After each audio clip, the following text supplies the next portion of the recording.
Hi, I'm Nora with Barn Door Duo, and my husband and I make custom barn doors because most of the doors you find in the store won't fit your door opening.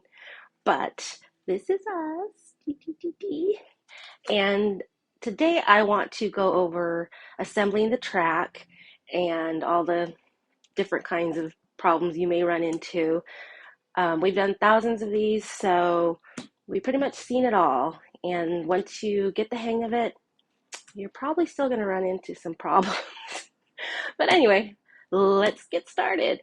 Oh, and I'm going to go into more detail today just for those who've never unboxed a track. And I'll probably do another one because this is actually my second video. So bear with me. I'm not a good video editor or anything like that, but I'll probably go ahead and make another video that doesn't have so much talking. But today we'll go into a little bit more detail. So here's a track that's got the wheels, the spacers, the track connector, and this is most of all the hardware stuff. And since most of you know how to open a box, I'm going to do all this and come back with the good stuff. So I have taken out everything, and even though this video is more about assembling the track, I'm just going to show you what it comes with and some of the substitute items that we use. So here's the wheel. This is what it looks like. Comes with these bolts and beauty rings, as I call them. But our doors are a little thicker, about 1 7/8. So we just go grab some 3-inch bolts and replace them and use these instead. If your door happens to be thinner, you could just grab some thinner ones. And there's the wheel. Also comes with the spacers for the track and the lag bolts. We also sometimes substitute these or add these awesome rubber washers that sometimes come with the track. Oops. Sometimes if we order extra wheels, they'll actually come with a pack of 8 of these. And so we save these because these are like gold. And all you have to do is add that to your regular spacer that comes with it. And this helps the track come out further if you've got thicker baseboard or trim around the door opening, so your door is not rubbing up against the wall. Or we always keep these on hand. We order these 1 3/4 inch spacers. So if you don't have any of the washers, you could always just order these spacers, which are a little longer. We used to order the 2-inch, but we found out these actually work a little bit better. So those are the spacers. Also comes with these door stoppers. So this keeps the door, when this slides on the track, it'll keep the door from rolling off the track because these doors glide super easy. Comes with 2 of those, the little Allen wrench. So what I usually do is I open up these with the Allen wrench so they're not sticking out, so they can slide on super easy, so you're not trying to do that before, and then you tighten it up to where it needs to be. But that's for another video. Comes with these, which are just to prevent the door from coming off the track. If your wheels are hung a little too high, they actually won't prevent it from coming off, but you stick these on the top of the door anyway, 1 on each side. So it comes with 2 of those. This is the floor guide. If the door has a groove at the bottom, this just keeps it from swinging, so this will be on the floor. We don't ever use these. We like to use these floor guides because they actually go into the baseboard or the wall if there's no baseboard. And we just take off one of these, maybe use the big wheel or the small wheel depending on preference, and you don't have to go into the floor using this.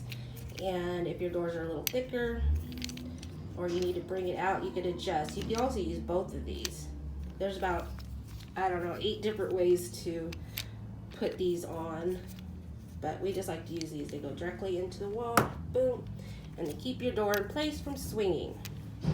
So this is another substitute we use because they always come with these little things, and these can break off a lot more easier than this big guy. And you don't have to go into the ground. So here is the track connector, which some of them do come with just these little screws and screw in. Some of them come where these have to go into the back, which these are a little bit harder because you got to do each individual one, so that's no fun. But this is the one we got today, and this one actually has two because this track came in 3 parts, and we usually get ones that come in 2, but I believe they made these because for most people, if they're doing it by themselves, they could start with one piece and hang it, level it, and then attach the next one and go on. Instead of having 2 people there having to balance 2 long pieces of track, this could be, you know, someone installing it by themselves. So since we have the 3 pieces today, that's what we're gonna do.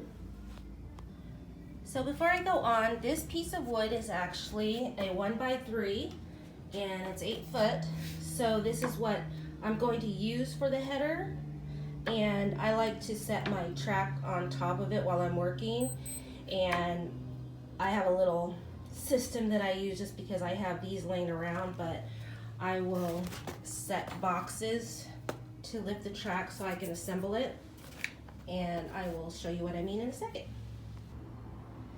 So before I forget, besides replacing the bolts that come with the hardware, we also use these fat washers on the back of the door because when you're pre-drilling, sometimes the wood cracks in the back. It happens, and this just covers it. We get them silver, but we spray paint them black, and that way it goes along with the black hardware and everything looks nice and pretty. So just because things happen doesn't mean, you know, it's destroyed. There are ways to fix it, but that's just some of the things that we replace instead of these tiny little washers here that don't cover much if the wood splits or cracks.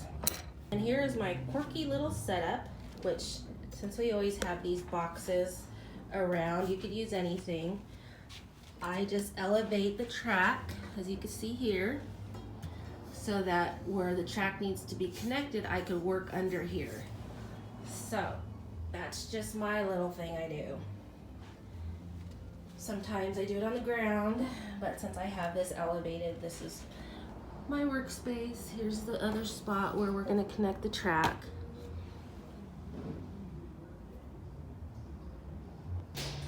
So here's the first one we're going to connect. Sometimes you might want to flip the track to get a better alignment. We've had to do that before. Sometimes they just don't want to line up perfectly, but I've already been messing with this one. Flipped it and switched it with that one, but we're just gonna go ahead and do it this way. Make sure it's aligned because you don't want any, this is where the wheel is gonna roll over. So if it's off even by that much, it's gonna boop, hit that every time. So we adjust, and we have to take these off and switch the tracks around sometimes, but here's the plate. The plate will go on like this, and then we're just gonna put the screws in and the little bolts behind and tighten them. So I will start doing that and show you the end result.